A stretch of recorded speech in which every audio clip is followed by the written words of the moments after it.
Good day and welcome back for part one of our discussion on derivatives and rates of change. In previous discussions, we've introduced the concept of limits and continuity and worked through various different properties and limit laws.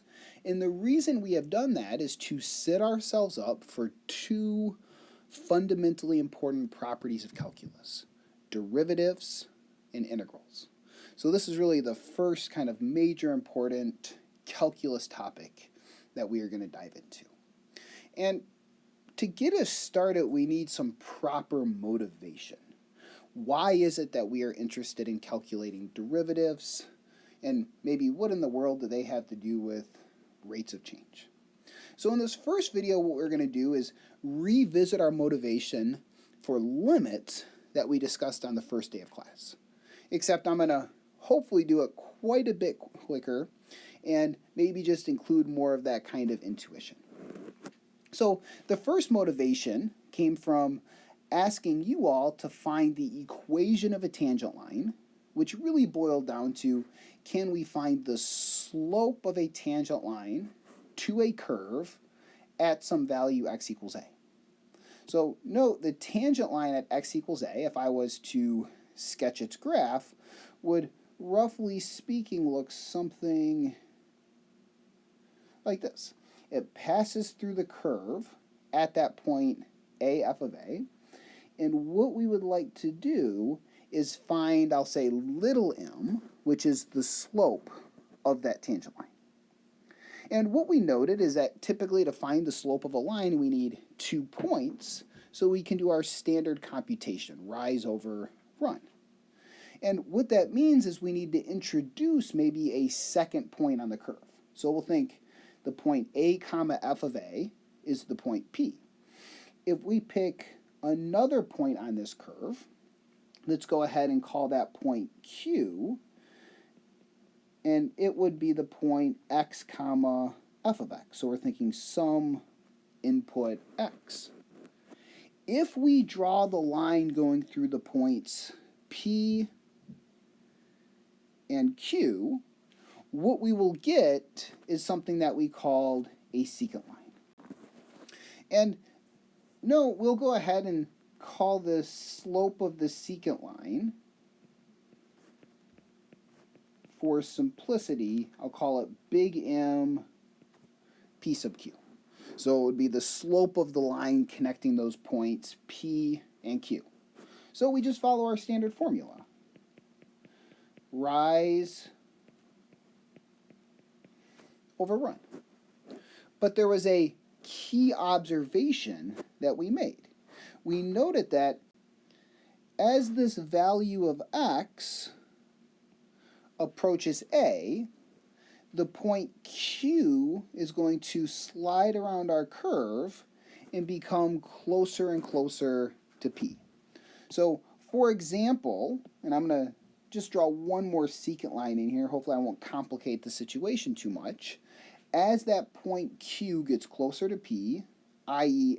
x gets closer to A, what's going to happen is the secant line is going to more closely resemble the tangent line. And in fact, when x gets arbitrarily close to A, that secant line is going to be almost indistinguishable from the tangent line. And this led us into kind of this limiting type of argument. We said the slope of the tangent line that we're hoping to be found could be thought of the limit as that point Q approaches P along the curve of the slope of that associated secant line. And if we put this in terms of the function, we could say this is the limit as x approaches A of f of x minus f of a, all divided by x minus a. And this was initially motivation for how a limit can arise naturally. And it turns out, in a few minutes, this is also going to be our motivation for something that we call a derivative. Let me remind you also of kind of our second motivating example from that first day of class. Another question that we were asked is, if we were given a function s of t that represents, say, a distance traveled after a certain period of time, the question that we encountered is, how do we find the instantaneous velocity at t equals a? And the problem is the same. With just that single value of t equals a in the distance function, I can't immediately calculate that instantaneous velocity. But what I can calculate is an average velocity. So what we observed is that the average velocity on this interval from a to a plus h, so we're thinking just a little bit bigger than h, so let's say for some positive h value, is given by the following formula. So maybe we'll say the average velocity from a to a plus h is equal to, and remember, average velocity we think of as distance traveled divided by time elapsed. So the distance traveled, we said, would be s of a plus h minus s of a.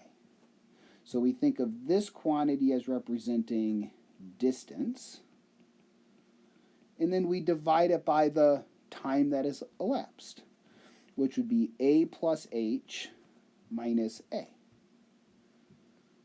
And that would give us the average velocity. Note a minus a, and this becomes a slightly simplified version, s of a plus h minus s of a over h. And what this now tells us, if we think about this in terms of, let's say, a number line, we want to know the instantaneous velocity at time a. We can easily calculate the average velocity over the time interval going from a to a plus h. What we need to do to get that instantaneous velocity at a is we need to let that quantity, a plus h, approach a. That is, we need to think about what is the average velocity as the h value approaches 0. That gives us the instantaneous velocity at time a. So note, the velocity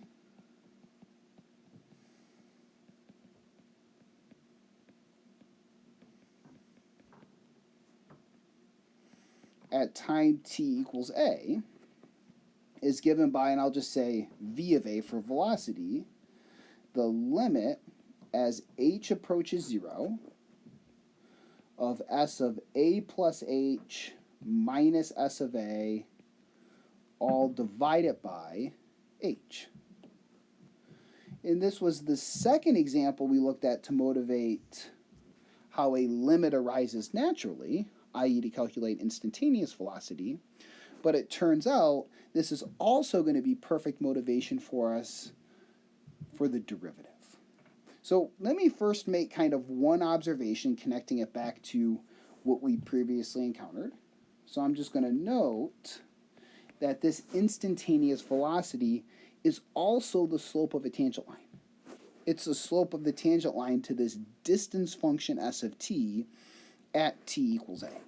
And you can go back and look at the first video we discussed this semester to see kind of a graphical interpretation of that claim. But just quickly in words, instantaneous velocity is the slope of a tangent line.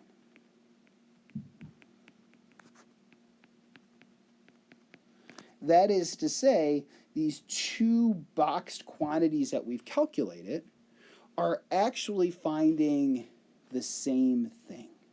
And they both lead us into the idea of a derivative of a function. So with that in mind, let me finish this video by just defining what we mean by a derivative, and then that will also be our starting point for our next discussion. So the derivative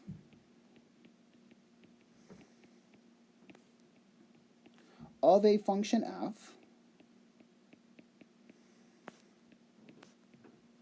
at a value x equals a is given as follows.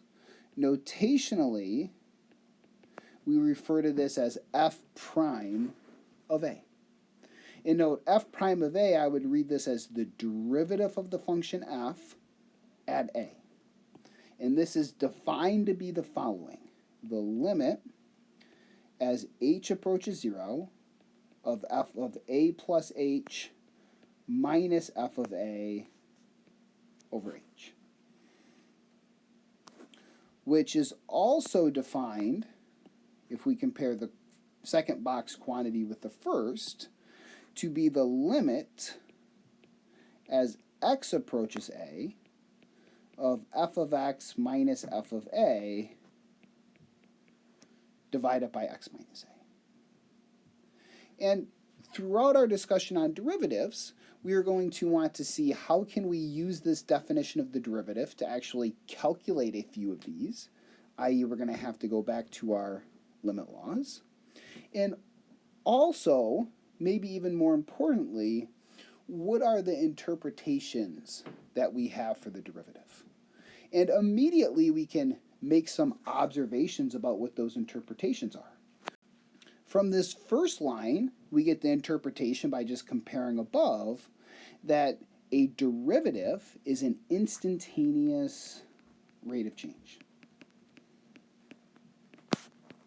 And we will make this much more precise in our next video. And also from this second line, comparing to our first example, in the boxed formula at the top of the screen, a derivative also gives us a slope of a tangent line.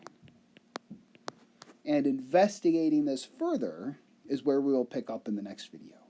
So stay tuned and take care.